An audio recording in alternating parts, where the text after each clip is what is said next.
खाएंगे न पिएंगे, इसी बैठे रहेंगे जब तक सरकार की तरफ से कोई नहीं आ जाता है। हम लोग को तोड़ दिया गया, यह सरकार की सरासर नाइंसाफी है। इसका हम लोग विरोध कर रहे हैं। उखाड़ कर फेंकने का भी सरकार को उखाड़ देंगे। क्यों नहीं उखाड़ेंगे? आप हमको तोड़ सकते हैं तो आपको मैं क्यों नहीं तोड़ूंगा? सबसे बड़ी बात है कि निषादों के साथ अन्याय हुआ। 15% सीट है, वहाँ पर हम लोग डू पर ला दिया है।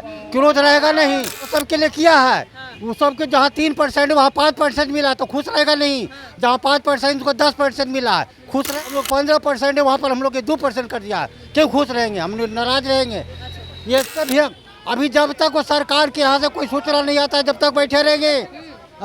नमस्कार, मैं प्रिया मेहता, आप देख रहे हैं इंडिया रिएक्शन। देखिए अभी हम मौजूद पटना, राजधानी पटना के गर्दनी बाग में मौजूद है। आप देखिए गर्दनी बाग में जो लोग हैं, चाचा भतीजा मुर्दाबाद के नारे लगा रहे हैं, नीतीश कुमार को निशाना साध रहे हैं। अब देखिए आखिर क्यों ऐसा क्या हो गया जो सीधे लोग यहाँ पे निशाना साधते हुए नजर आ रहे हैं। आप देखिए क्यों, आखिर लोग क्या मांगे, हम इनसे बात करेंगे। क्या मांगे आप लोग की? पहले तो एकीकरण होनी चाहिए निषाद संघ का, और दूसरी बात सबसे बड़ी बात कि क्या है कि वो जो जनगणना जब हुआ तो जो मलिकाएं यानी अपना जिनका घर था वो उनके नाम से नामीकरण किया गया। फिर जो जितने भी किराएदार थे उनको तो नामीकरण किया ही नहीं। पहले उसके बाद 15 दिन के बाद किसी कारणवश रुक गया वो कोर्ट के आदेश के अनुकूल। जब रुका तो उसके बाद फिर गणना की गई, तो जो मालिकाएं था वो उनकी गिनती हुई, बाकी किराएदार तो है ना। जबकि हमारी 70% तो किराएदार और गरीबी है। मछली बेचकर पालन करते हैं, पेट पोषण करते हैं। और इतनी जल्दबाजी क्यों सरकार की? क्या जरूरत थी इतनी जल्दी? मैंने लग रहा था कि क्या कोई ट्रेन छूट रही है जैसे। अब हमको अव्वल आना है। लोग इंतजार कर रहे थे जाति जनगणना का, जो हो गया आप कह रहे इतनी जल्दी क्या थी? जनगणना होनी चाहिए थी, आज जब होनी चाहिए थी, लेकिन इतनी जल्दबाजी नहीं कि आदमी को छोड़ छोड़ कर चले, संख्या को छोड़ छोड़ कर चले। एकीकरण हम बनिया समाज को एक कर देंगे, यादव समाज को एक कर दिए, फिर निषाद को क्यों नहीं एकीकरण किए, एक क्यों नहीं किए?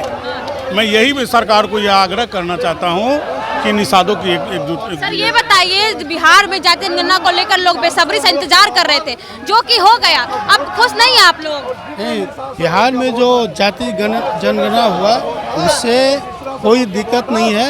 जाति जनगणना नहीं हो रहा था वो दिक्कत था, जाति जनगणना होना चाहिए था। जब हो गई तो फिर आप लोग चाचा भतीजे के नारे क्यों लगा रहे हैं? वो इसलिए लगा रहे हैं कि जो चाचा भतीजा की बात करते हैं तो यहाँ यादवों में भी कई कुड़ियाँ हैं जिसको कि दिखलाया नहीं गया। सभी लोगों को सिर्फ एक कुड़ी दिया गया यादव, और उनका एक कोडिफिकेशन किया गया, एक कोड दिया गया यादव।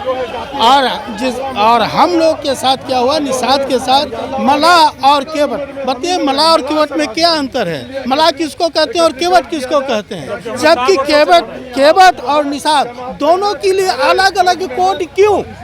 दोनों के लिए अलग अलग कोड क्यों? निषाद किसको कहते हैं और केवट किसको कहते हैं? जाति जनगणना होनी चाहिए या नहीं? जाति जनगणना होनी चाहिए, लेकिन निषाद किसको कहते हैं, मलाह किसको कहते हैं और केवट किसको कहते हैं? यह सरकार बताएगी। क्या मलाह अलग है और केवट अलग है? लालू जी कह रहे थे कि बिहार में जाति जनगणना होनी चाहिए, जो हो गया, फिर भी आप लोग खुश नहीं है। अब वही तो मैं बता रहा हूँ ना कि आपने मलाह का कोड अलग रखा और केवट का कोड अलग रखा। इसका क्या मतलब होता है? मलाह और केवट दोनों अलग अलग है। मलाह आप ये कहना चाह रहे हैं कि जाति जनगणना सही से नहीं हुई? नहीं, जाति गणना सही हुई या नहीं हुई, हमें अलग बांटा गया, हमें कुड़ियों में दिखलाया गया, तोड़ा गया, टुकड़ों में हम लोग को तोड़ दिया गया। यह सरकार की सरासर नाइंसाफी है। इसका हम लोग विरोध कर रहे हैं और हम लोग यह मांग कर रहे हैं बिहार सरकार से कि हमारा जातियों का जो विभाजन किए हैं उसे सबको एक करके एक कोड डालिए। और अगर आप ऐसा करते हैं तो आज बिहार में निषादों की जो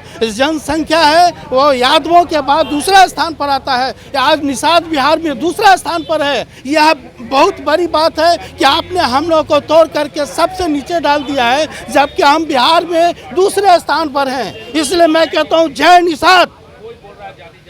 किस मांगों को लेकर आए हैं? मैं विनय कुमार विद्यार्थी, बिहार निषाद संघ प्रदेश उपाध्यक्ष। अच्छा, क्या लगता है इस तरीके से प्रदर्शन कीजिएगा तो सरकार बात सुनेगी? बात होना पड़ेगा। यह तो छोटी से एक प्रदर्शन है, अभी तो आगाज हुआ है। बहुत बड़ी इनकलाब बाकी है। अगर सरकार नहीं मानेगी तो नहीं मानेगी तो क्या करेंगे? प्रत्येक जिला में इस तरह का धरना प्रदर्शन होगा और जो हम लोग निषाद संघ मिल करके बड़े से बड़े कदम उठाएंगे और सरकार को उखाड़ कर अब तक ऐसे बैठे रहेंगे? सरकार को उखाड़ कर फेंकने का भी काम सरकार को करेंगे। उखाड़ देंगे? क्यों नहीं उखाड़ेंगे? आप हमको तोड़ सकते हैं तो आपको मैं क्यों नहीं तोड़ूंगा? इतना नाराज है? बिल्कुल नाराज है हम लोगों को। क्यों आप ये बिहार के माननीय मुख्यमंत्री नीतीश कुमार कहते हैं कि बिहार का विकास कर रहे, देश का होगा, आप कह रहे हमारा तो विकास नहीं कर रहे हैं ना। हाँ। हमारा जनगणना से खुश नहीं है? जब नीतीश जी का जो जाति जनगणना से खुश है आप? नहीं खुश है? ना क्यों नहीं है? इसलिए नहीं है कि हम लोग निषादों का जो है ना कई कूड़ी में बांट के दिखाया गया है। हम लोग के टुकड़े टुकड़े में बांट दिया है, बिखेर दिया है, मैंने एकदम छोटा सा छोटा कर दिया है। जहाँ हम लोग के 15% सीट है वहाँ पर हम लोग के 2 पर ला दिया है। क्रोध रहेगा नहीं, क्रोध तो इतना लगता कि सामने रहता तो हम लोग ताकि मार आप देते। तो कह रही जाति जनगणना हुआ, बहुत अच्छा हुआ, यादव के आंकड़े ज्यादा और हैं। सबके लिए किया खुश है, हैं। और सबके लिए किया है। वो सबके जहाँ 3% वहाँ 5% मिला तो खुश रहेगा नहीं। जहाँ 5% को 10% मिला है, खुश रहेगा। हम लोग 15% है वहाँ पर हम लोग के 2% कर दिया है, क्यों खुश रहेंगे? हम लोग नाराज रहेंगे। ये ऐसे प्रदर्शन करने से सरकार वो बात सुनेगी आपकी? काहे नहीं सुनेगी? आज नहीं सुनेगा, कल सुनेगा, कल नहीं सुनेगा, परसों सुनेगा। कब तक बैठे रहिए? इससे भी अभी जब तक वो सरकार के यहाँ से कोई सूचना नहीं आता है, जब तक बैठे रहेंगे। अब बेअन बेदाना सोच के- लिए हैं? हाँ, सोच के बैठे हुए हैं। खाएंगे न पिएंगे, इसी बैठे रहेंगे जब तक सरकार की तरफ से कोई नहीं आ जाता है।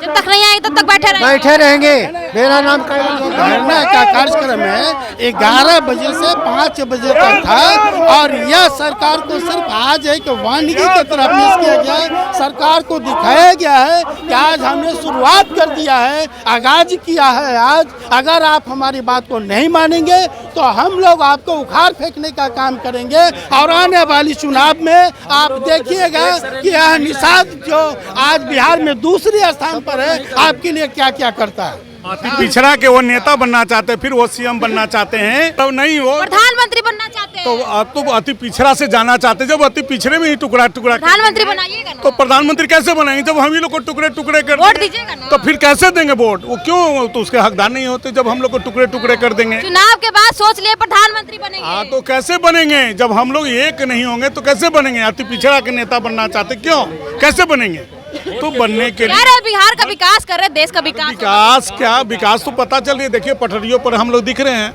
बहुत सारे विकास, क्या क्या विकास हो रही है। बस पुल पुलिया और पता है जन समूह के लिए क्या हो रही है वो आपको भी पता है। महंगाई चरम पर है, सब चीज़ पे चरम पे है। तो कहाँ एकता की बात आ रही है? कहाँ बड़े मने थी? पुल पुलिया का निर्माण हो रहा है, इसमें है सड़क का निर्माण। चलिए देखिए, यहाँ पे लोग थे जो नारे लगा रहे थे साफ तौर पे नीतीश कुमार और जो तेजस्वी यादव है उन लोगों का मुर्दाबाद। आज यहाँ पे पोस्टर लेकर खड़े हो गए हैं और साफ तौर पे कई लोगों का कहना है कि हमारे साथ गलत हुआ है, जो हमारा आंकड़ा आया है वो गलत आया है। एक बार जाति जनगणना फिर से करानी चाहिए, जो मेरे साथ अन्याय किए हैं ये लोगों का साफ तौर पर कहना है कि एक बार जाति जनगणना फिर से होनी चाहिए। बाकी आप लोग क्या सोचते हैं इसके बारे में? सही क्या गलत है या सही है? आप लोग कमेंट बॉक्स में जरूर बताइएगा। आप देख रहे थे इंडिया रिएक्शन, प्रिया मेहता की रिपोर्ट। धन्यवाद।